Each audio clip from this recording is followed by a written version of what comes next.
noite, irmãos. Graça e a paz de nosso Senhor esteja com cada um de vocês. Bom, hoje nós vamos concluir a série de mensagens dos 5 solas. Nós vamos falar hoje sobre Soli Deo Gloria. A Soli Deo Gloria, do latim, glória somente a Deus. Glória somente a Deus é o princípio protestante segundo o qual toda a glória é devida a Deus por si só, uma vez que a salvação é efetuada exclusivamente através de sua vontade e ação. Então, é usual, é normal a gente colocar o Soli Deo Gloria por último, que é exatamente após essa percepção, esse entendimento de que tudo de fato vem de Deus, uma obra completa, realizada por Ele mesmo em nós e em toda a criação. E por fim, então, concluímos que a glória também deve ser dada, ela é devida somente a Ele, E o contexto, tanto no momento em que os reformadores eles começaram a protestar de fato, até o momento em que nós já vimos que ele foi de fato, o Soli Deo Gloria ele foi incluído ali, oficialmente, nos 5 solas, e também no momento em que vivemos, ele é completamente relevante. Então, nós entendemos que não somente o dom da expiação de Jesus na cruz, mas também o dom da fé, ela é criada no coração do crente pelo Espírito Santo.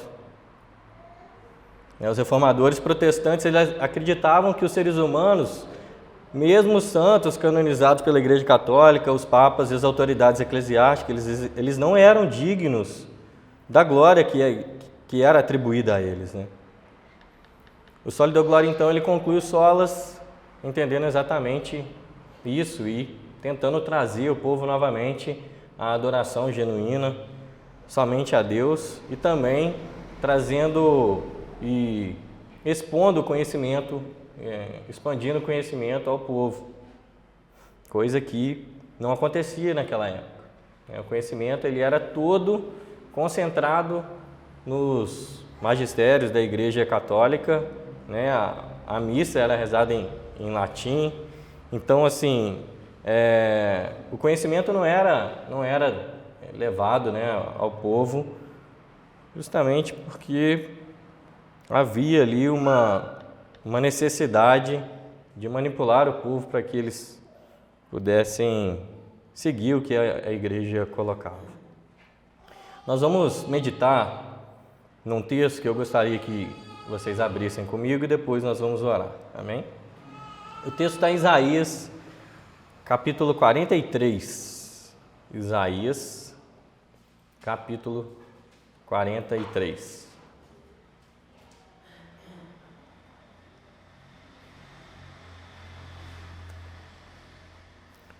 Se você não abriu, pode ouvir atentamente. Nós vamos ler os versículos 6 e focar no 7.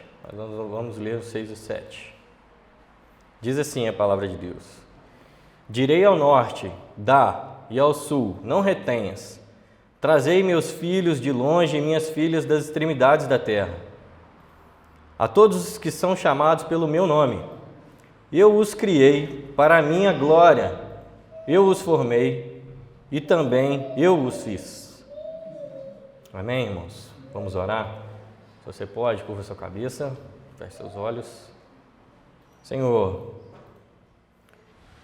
nós somos dignos, Deus, da Tua presença, mas crendo no sacrifício de Jesus Cristo sobre nossas vidas, Seu sangue que recobre o pecador, crente, nós te pedimos, Senhor, acompanha-nos nesse momento também, Seu Espírito esteja conosco, perdoa os nossos pecados, Deus, sara, Deus, o nosso povo, através da Tua palavra, do conhecimento que é dado também por Ti, que Teu Espírito, Ele faça essa obra, principalmente, Deus, a mim, que o Senhor me perdoe, Deus, que os meus pecados, as minhas falhas, as minhas limitações não venham, Deus, a atrapalhar nesse momento, nem manchar a Tua palavra. mas que a sua palavra seja dita e a sua mensagem chegue pura, Deus, e limpa aos seus filhos. Em nome de Jesus te pedimos, Deus. Amém.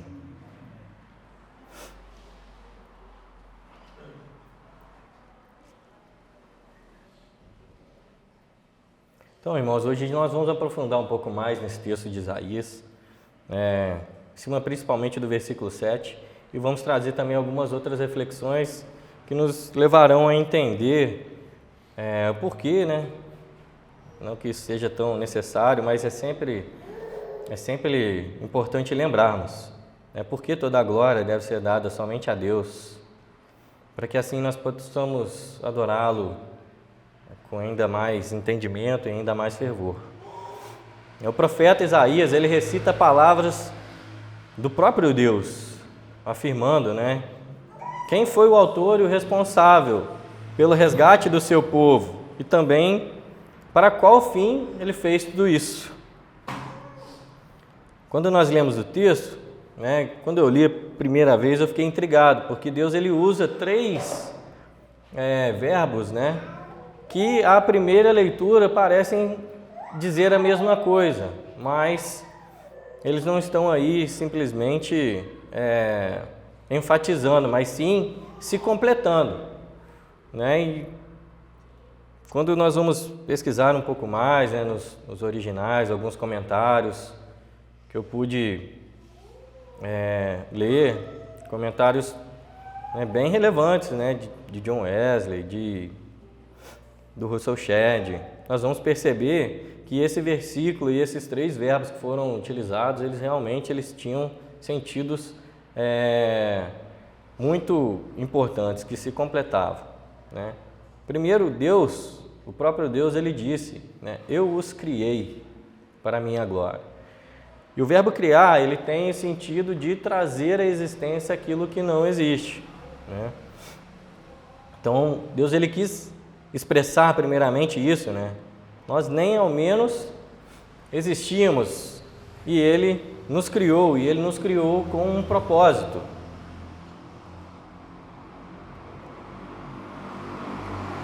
Eu os criei para a minha glória. Então, quando Deus, Ele, em sua infinita sabedoria, Ele pensou, Ele decidiu criar o homem, Ele decidiu criar por conta de um propósito. O propósito pelo qual Deus nos criou foi a sua glória. Ele nos criou para si, nós somos propriedades de Deus. Somos chamados pelo seu nome. E isso, ser chamado pelo nome, era dado esse direito aos filhos. Os filhos levam o nome dos pais. Esse é o primeiro indício de que nós não devemos viver para nós mesmos. Nós somos herdeiros de um reino muito além das coisas pequenas desse mundo. Deus nos criou para si. E Cristo nos concedeu comunhão com Deus. O segundo verbo que o próprio Deus utilizou foi o formei, o verbo formar. Ele diz: os criei para a minha glória, eu os formei. E o verbo formar, ele traz o sentido de dar forma. E dar a forma ideal e necessária. Então Deus ele nos criou, e essa mensagem de que Ele diz, eu também os formei, Ele está querendo mostrar exatamente essa obra que Ele faz, de nos formar, de nos moldar, conforme a necessidade. Então isso dá uma ideia de continuidade. A criação dá uma ideia do início, a formação uma ideia de meio, E o último verbo, a última expressão, ele disse, eu os fiz. O fiz, ele finaliza, ele conclui, ele fecha o versículo, trazendo essa ideia de conclusão mesmo, de finalização, de completude. Ele completa a obra. E ele usa os três verbos, a gente percebe no tempo passado. Eu os criei, formei e fiz. né? Isso soa perfeitamente, expressa perfeitamente, né, a infalibilidade do plano de Deus e de sua obra. Ele nos garantiu isso, né, e nós veremos isso em várias passagens bíblicas. E assim, pensando nessa completude da obra de Deus, né, que Ele inicia, Ele trabalha, Ele forma, né, Ele nos molda e Ele mesmo finaliza, né? Eu me lembro de uma história que nós já falamos aqui, eu acho que pelo menos umas 4 vezes, eu pelo menos é a segunda, o Luiz eu tenho certeza que também já uma, talvez Eduardo já também mais uma ou duas, talvez, não sei, né? Mas eu me lembro da história de Jó. Quem não se lembra da história de Jó, né? Ali nós vemos a soberania de Deus do início ao fim, né? Vou ler só um trechinho, né? Jó, capítulo 1, do 7 ao 12. Pode só ouvir com atenção. Então o Senhor disse a Satanás: de onde vens? E Satanás respondeu ao Senhor e disse: de rodear a terra e passear por ela. E disse o Senhor a Satanás: observaste tu, meu servo Jó? Porque ninguém há na terra semelhante a ele, homem íntegro e reto, temente a Deus, e que se desvia do mal. Então respondeu Satanás ao Senhor e disse: porventura teme Jó a Deus debalde, ou de verdade? Porventura tu não cercaste de sebe a ele, e a sua casa, e a tudo que tem? A obra de suas mãos abençoaste, e o seu gado se tem aumentado na terra. Então aqui, o próprio Satanás, ele diz a Deus: mas você faz tudo para que ele, né, te glorifique, né, que ele haja corretamente e te adore, né?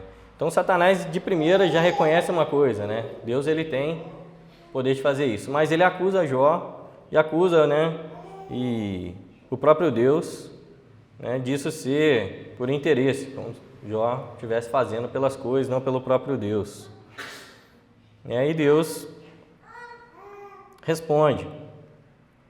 Aliás, Satanás propõe, né, primeiramente: mas estende a tua mão e toca-lhe em tudo que tem, e verás que se não blasfema contra ti na tua face. E disse o Senhor a Satanás: eis que tudo quanto ele tem está na tua mão, somente contra ele não estenda a tua mão. E Satanás saiu da presença do Senhor. Então, irmãos, aqui a gente vê, né, um relato, né, bíblico que de cara ele já desmascara uma forma, uma maneira de se observar que é muito comum hoje, né, no livro de Jó, em que o Jó ele é tido como centro, né, da história da sua vida, e ele leva o título, né, paciência de Jó. As pessoas, quando falam da história de Jó, eles pensam nisso, a paciência de Jó, né? Colocam Jó no centro da história de Deus.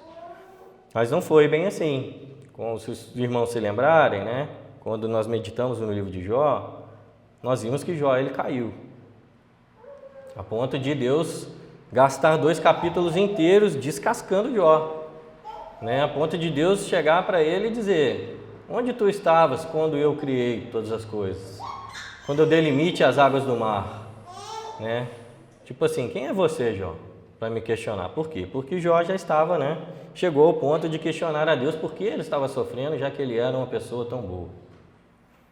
Ele caiu. Mas Deus, com essa demonstração maravilhosa que fez a Jó, né? Ao fim, Jó declarou: antes do Senhor, eu te conhecia só de ouvir falar, agora eu posso te ver.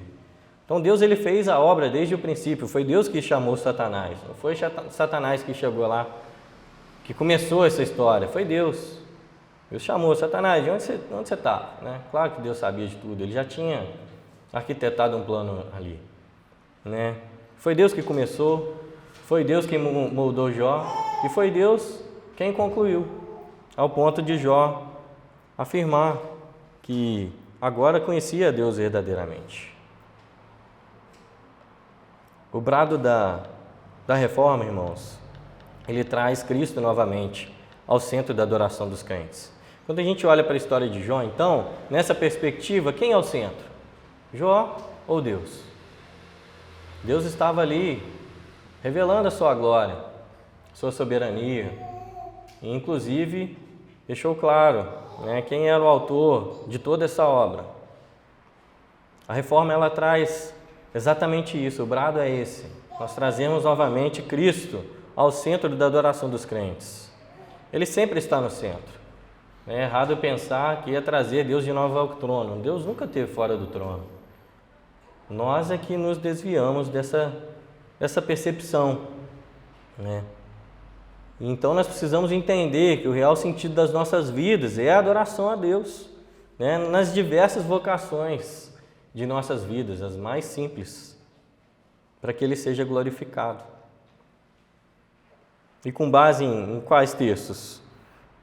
Um deles nós já estamos lendo, acho que desde o princípio, né? Romanos 11:36. Porque dele, por ele e para ele são todas as coisas.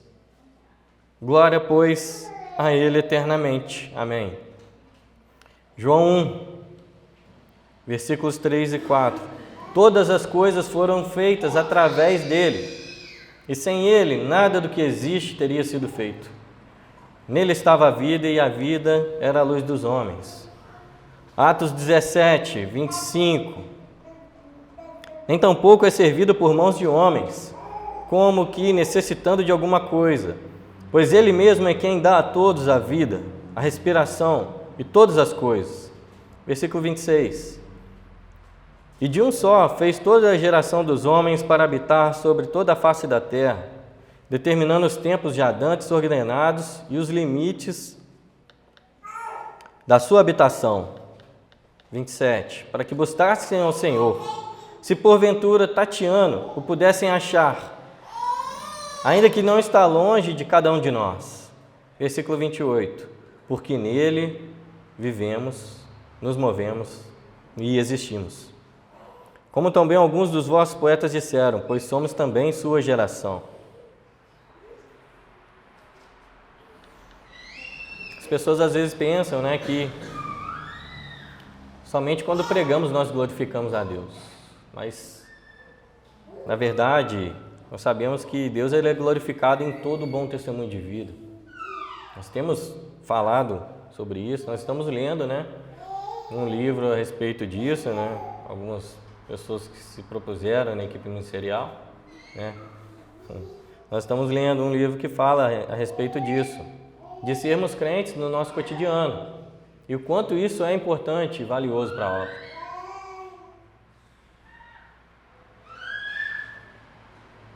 A palavra de Deus, ela também nos encoraja a fazer isso.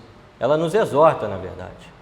Em 1 Coríntios 10, 31, a palavra de Deus diz assim: portanto, quer comais, quer bebais, ou façais qualquer outra coisa, fazei tudo para a glória de Deus.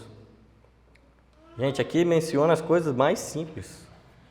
Quer comais, quer bebais, ou façais qualquer outra coisa, fazei para a glória de Deus. O reverendo Baltazar Lopes Fernandes, ele publicou um boletim, né, o boletim de número 1045 na sua igreja. Em 1º de outubro de 2017, ele disse o seguinte: a reforma nos resgatou o princípio de que devemos viver nossa vida inteira perante a face de Deus, sob a autoridade de Deus e para a sua glória somente. Portanto, precisamos nos focalizar em Deus, em nossa adoração e não em satisfazer nossas próprias necessidades. Pois quando fazemos isso, transformamos o culto em entretenimento, a pregação do evangelho em marketing, o crer em técnica, o ser bom em sentir-nos bem e a fidelidade em ser bem-sucedido. Irmãos, no tempo que a reforma ocorreu, havia uma grande necessidade, né, dado o contexto da igreja católica naquela época, que nós já vimos aqui nas mensagens anteriores. Né? Eles deturpavam a palavra de Deus, insultando a Deus, né, e desviando o povo. Porém, nós sabemos que o povo também não era somente vítima. O povo aceitava aquilo também, porque aquilo saciava os seus medos e os seus anseios. Hoje em dia, irmão, isso não é diferente, né? O que o reverendo ele disse aqui é uma realidade tremenda em nosso meio nos dias de hoje. A igreja ela tem sido desviada, e não agora por falta de acesso à palavra ou conhecimento, não. Mas tem uma estratégia muito sutil por detrás desse desvio atual, né? Foi colocado o amor próprio no meio, onde as pessoas elas estão tirando Deus do trono e de maneira sorrateira se colocando no lugar de Deus, se colocando no mínimo em suas vidas, no lugar de Deus, no trono, no centro. Deus já não está mais nas orações como o Senhor. Eu costumo dar esse exemplo porque eu fiquei tão escandalizado, gente, que eu acho que isso nunca vai sair da minha memória. Uma vez eu estava passando pela rádio e eu escutei um pastor muito famoso no Brasil. Ele, eu acho que está até envolvido na polícia, se eu não me engano, ele é deputado. Eu estava ouvindo ele, me chamou a atenção o tom de voz em que ele usava para orar. E ele dizia assim: Deus! Estava começando o culto, pelo que eu estou entendendo. Ele estava orando para preparar, o tempo. Ele dizia assim: Deus, eu quero um anjo assim, assim, assado na porta, tal. E eu também quero, Deus, 3 anjos assim ao redor, e que sim, tal. Eu falei, cara, esse cara está dando ordem para Deus. Quem que esse cara está pensando que ele é? E a igreja lotada, irmãos. Igreja lotada. O cara ganhou para deputado. Deus ele não está em muitas das canções mais. E eu digo que é sorrateiro. Por quê? Porque parece que está. Para mim pareceu já. Quem não se lembra? Remove a minha pedra, me chama pelo nome, muda a minha história, ressuscita os meus sonhos. Eu vou ler um pedacinho dessa letra para os irmãos, chamá-los a uma reflexão. A música começa assim: Mestre, eu preciso de um milagre. Transforma a minha vida, o meu estado. Faz tempo que eu não vejo a luz do dia. Estão tentando sepultar a minha alegria, tentando ver os meus sonhos cancelados. Lázaro ouviu sua voz quando aquela pedra removeu. Depois de 4 dias ele reviveu. Mestre, não há outro que possa fazer aquilo que só o teu nome tem todo poder. Eu preciso tanto do milagre. Remove a minha pedra, me chama pelo nome, muda a minha história, ressuscita os meus sonhos, transforma a minha vida, me faz um milagre, me toca nessa hora, me chama para fora, ressuscita-me. Irmãos, quem é o centro dessa canção?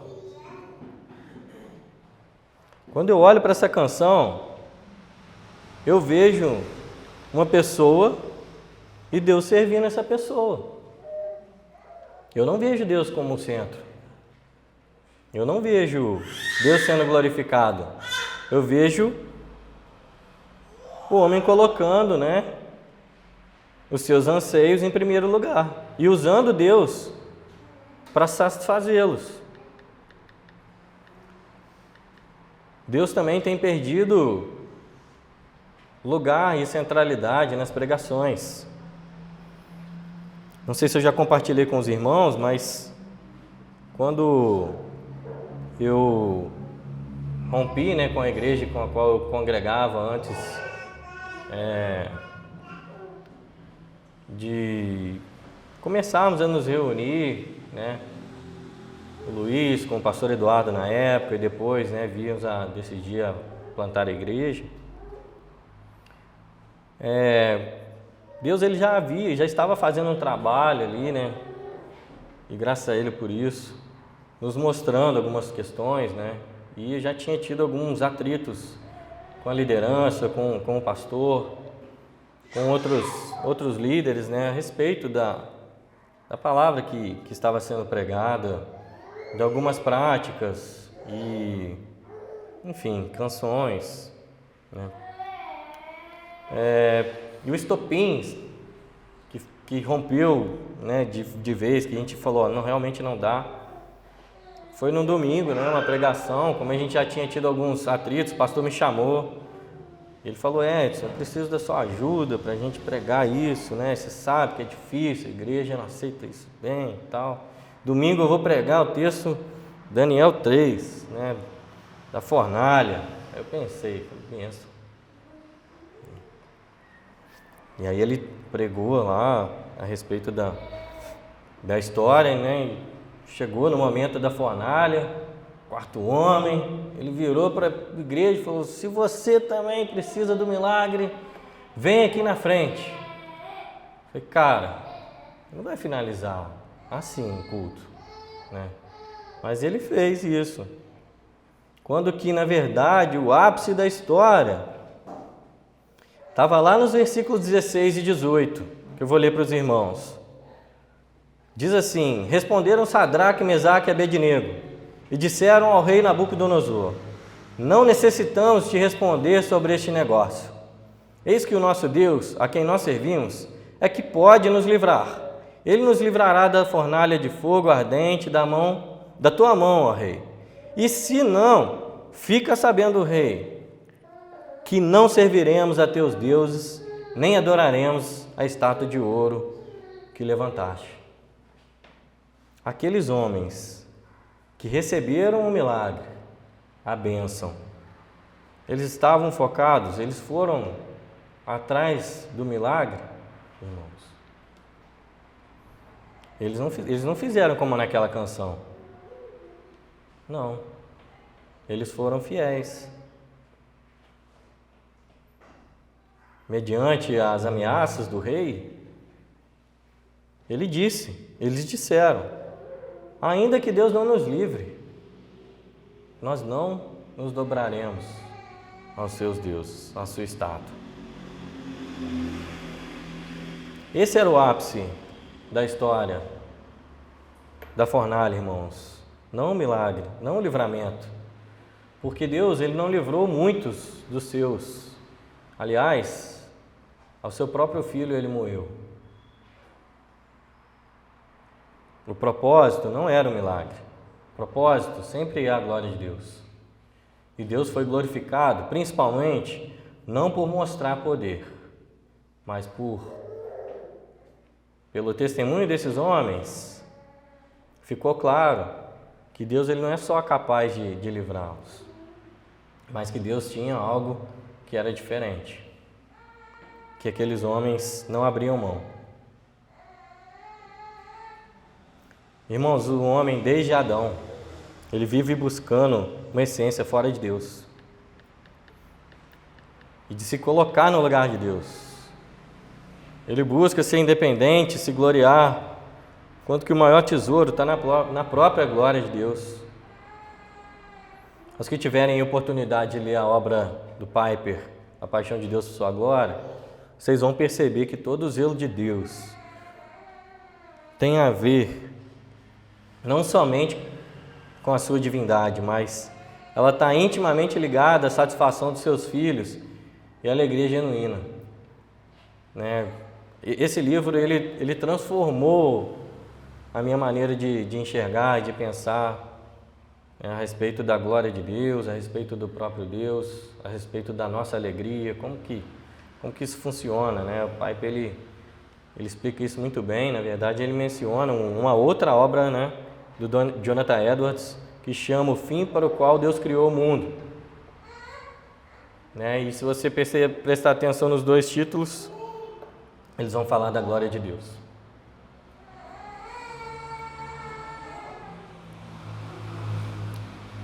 Essa reforma, né, ou pensando assim, a reforma protestante ela teve como o objetivo reavivar a fé e aplicou uma reestruturação da disciplina religiosa. Mas como eu acabei de mencionar para os irmãos, né, o próprio homem também está deturpando a essência da reforma e está se gloriando, está usando do conhecimento dela, que é verdadeiro, né, que é da palavra de Deus, provém da palavra de Deus, e está se gloriando. nesses pontos da reforma e tratando como uma ciência, base para humilhar os ignorantes. Nós vemos isso muito forte nas redes sociais, pessoas tratando com total descaso as pessoas que ainda não enxergaram ou não pensam da mesma forma. Não foi o cuidado que nós tomamos na hora de escolher o nosso pastor? Nós estamos tomando cuidado com essas pessoas, que não entenderam que a obra da reforma era para reavivar a fé, não simplesmente para reformar ou reestruturar a disciplina religiosa, eclesiástica. Não.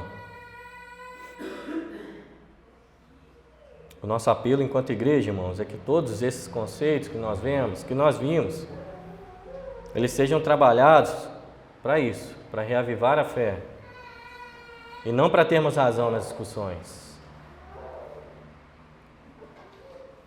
Um outro ponto, irmãos, que é importante mencionarmos, é que Deus, Ele também é plenamente satisfeito em si mesmo. Nós acabamos de mencionar, como que a alegria está perfeitamente atrelada, a nossa alegria, a alegria da criatura, ela está perfeitamente atrelada à glória de Deus, e Deus fez isso por pura graça, e que nós somos satisfeitos nele. Mas Deus, Ele também é plenamente satisfeito nele mesmo. Isso quer dizer, quando eu digo também, é que Deus, nós necessitamos dele para sermos satisfeitos, encontrarmos sentido, propósito para a vida. Acho que eu falei um pouco sobre isso na última mensagem que eu trouxe. Quando Deus Ele atrelou perfeitamente a sua glória à nossa satisfação, Ele não criou uma relação de interdependência, não. Deus Ele fez isso por pura bondade. Ele nos presenteou com alegria em sua glória. De maneira que nós nos beneficiamos com a glória de Deus. Ele não precisa disso.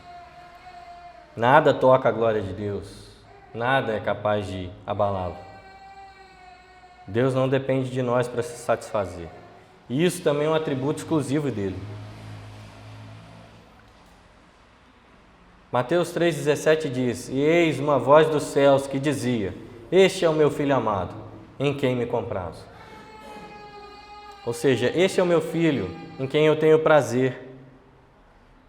Irmãos, quando Deus olha para nós, você sabe por quê que a ira dele foi aplacada? Porque nós, que somos crentes na obra de Jesus Cristo, nós fomos recobertos pelo sangue de Cristo. E quando Deus olha para nós, Ele não vê as coisas boas que fazemos, mas quando Ele olha para nós, Ele vê a obra completada no Filho. E aí Ele tem prazer. Ele tem prazer em si mesmo. Pela criação, pela obra de Cristo, pelo Espírito Santo que nos santifica, criação, plano de salvação, Cristo que viveu perfeitamente, morreu na cruz, e o seu Espírito que completa a obra em nós a cada dia. Quando eu comecei a entender sobre a redenção, a trama ali da salvação, eu me perguntava como é que era justo a vida de um homem pagar por todos os outros homens, em todos os tempos de existência, nos 4 cantos da terra. Como que pode ser, Um só vai morrer, mas vai salvar todo mundo, irmãos? E uma vez eu vi o Paul Washer, ele respondendo essa pergunta de púlpito. E ele estava muito, mas muito, muito injuriado com a pergunta. E eu tenho muita vergonha de mim mesmo por ter pensado nisso, né? E eu me emociono quando eu me lembro, porque ele se emocionou muito ao responder isso. A resposta dele foi muito simples, irmãos. Ele disse que a vida de Cristo somente, ela vale infinitamente mais do que de todos os seres vivos e inanimados, toda a criação desse universo. É por isso que a vida de Cristo ela é mais que suficiente para aplacar a ira de Deus e salvar a tantos quantos Ele quiser. Porque dele, por Ele, para Ele são todas as coisas. Todas as coisas foram feitas através dele, sem Ele, nada do que existe teria sido feito. Porque nele vivemos, nos movemos e existimos. Entendem, irmãos? Por que que toda a glória ela deve ser dada a Deus?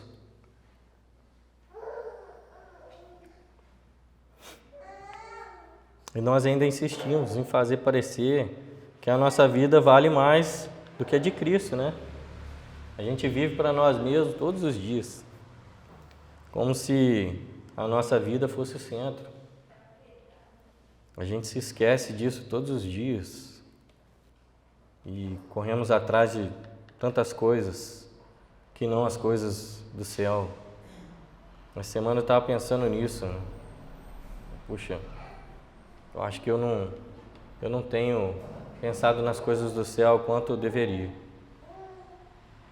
Eu não tenho percebido que a realidade, na verdade, é a glória de Deus. Não são as coisas das nossas vidas. As coisas de nossas vidas são as vocações nas quais Deus nos colocou para manifestar a glória dele, através de um bom testemunho, de fé. E quando possível, nos esforçarmos para colocar a palavra, que é a palavra que esclarece. Mas não só ela, não nos esqueçamos, irmãos, de todas as vocações às quais nós somos chamados. Pai, de ser filho, de ser empregado, de ser patrão, de ser estudante, de fazer o que quer que seja, comer, beber ou qualquer outra coisa.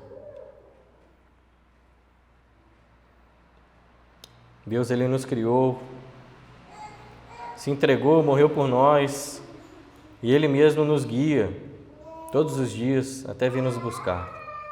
Ele é o princípio, o meio e o fim. Ele é o Criador de tudo. O meio em que tudo foi criado e a finalidade para a qual tudo existe. Ele é absoluto, irmãos. Amém?